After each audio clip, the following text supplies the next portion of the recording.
பா ஐயர்லாம் ஒரே வலி அட்டுச்சல்ல கிட்னி சிதறிடுச்சு அவ்வளோ. ஒரு லவ் மேட்ருங்க. போய் நைட்டு பொண்ணை தூக்கலான்னு போயிட்டு வீட்டிலலாம் ஏறி குதிச்சு உள்ளே போயாச்சு. உள்ளே போய் எல்லாம் ஆள் என்ன பிரச்சனை ஏதுன்னு தெரியாமல் நாங்களும் ஏறி குதிச்சு உள்ளே போயிட்டோம். உள்ளே போனால் ஆள் நிறையா பேர் கிடந்தாங்க. நல்லா மெல்ல கட்டாமீசையெல்லாம் வச்சுக்கிட்டு ஆள் பயங்கரமாக இருந்தாங்க. சரி யாராக இருந்தானடா நமக்கு லவ் தாண்டா பெருசு அப்படின்ட்டு போய் பொண்ணை பார்த்து இருட்டுக்குள்ளே பிடிச்சிட்டோம். இதாண்டா பொண்ணுன்ட்டேன் பிடிச்சிட்டோம். பிடிச்சி அந்த பிள்ளைய வாமா இன்னைக்கு என்னோட சேர்த்து உனக்கு கல்யாணத்தை பண்ணி என்னன்னாலும் பரவாயில்ல வாமான்னு பிடிச்சி இழுத்துட்டு வந்தால் ஆள் என்னைய பிடிச்சி இழுக்குது.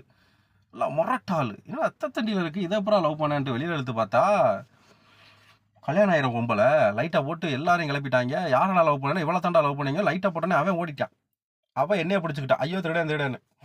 ஏமா நீ லவ் மேட்ரு தானம்மா அப்படின்னா நான் லவ்லாம் எவனுமே பண்ணலான்னா இவன் தான் லவ் பண்ணியிருந்தீங்க. அவன் லவ் பண்ணல போல இருக்குது. ஐயோ ஏன் கேட்குறியா? அவன் பொண்டாட்டி புருஷன் வேற மிலிட்ரியில் இருக்கான் போல இருக்குது. வந்துட்டு உட்காந்து அசைஞ்சினா துட்டுவானான்னு இதில் ஏற்றிக்கிட்டு துப்பாக்கியை இருக்கிறதே நமக்கு கொஞ்சம் பெரிய முக்குவே வாட்டுக்கு சுட்டு இன்னும் கிழிச்சு விட்டானா போச்சுன்ட்டு ஐயா நான் தெரியாமல் வந்துட்டேன். ஒரு லவ் மேட்ருனாங்க அதனால தான் வந்தேன் அப்படின்னா எல்லாம் கெட்டாமீசை சொராமீசையெல்லாம் போட்டு அடி ஊண்டி ஒருத்தன் குத்தா ஒரு குத்து வகுத்துல ஏதோ கட்டியாக வந்து விழுந்துச்சு. கிட்னி தான் நினைக்கிறேன். ஒரு பக்கெட் தடையை பார்த்தா பொந்து மாதிரி இருக்கு. ஒன்றும் இல்லை உள்ள. ஸோ லவ்வுக்கு இப்போல்லாம் கள்ளக்காதல் ஓவர் ஆயிடுச்சுங்க. யாரை லவ் பண்ணுறது அன்னைக்கு ஒருத்தன் அப்படித்தான் இன்ஸ்டாகிராமில் யாருனே தெரியாமல் பொம்பளை போட்டு வச்சுட்டு மெசேஜை போட்டு நீ இல்லாமல் நான் இல்லை நீ வாழ்ந்தாத்தான் நான் வாழுவேன் அப்படி இப்படின்னு மெசேஜ் போட்டு கடைசி அவன் போட்டான் அனுப்புன்னு பார்த்தா மீசைலாம் வச்சு அனுப்புகிறேன். அவன் யாருன்னு பார்த்தா அவன் ஒரு ஆம்பளை. எவனை லவ் பண்ணுறாங்கிறதும் தெரியலை, என்ன இளவும் புரியலை. இப்போ அவனுக்கு பொண்ணு வாக்க இப்போ எனக்கு பொண்ணு வாக்க முடியாமல் போச்சு போட்ட ஓடலை. இப்போ இதில் வேற உள்ளே வச்சுருக்காங்க. மிலிட்ரிக்காரன் எரிக்கிறானா புதைக்கிறானு வேற தெரியல.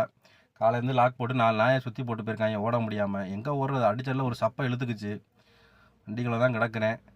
சோறு தண்ணி இன்னும் ஒன்றும் போடலை. இவனுக்கு ஃபோன் அடித்தா மாப்பிள்ள நான் ஊரை விட்டு காலி பண்ணி வெளியூருக்கு வேலைக்கு போய்கிட்டு இருக்கேன் அப்படின்ட்டான்.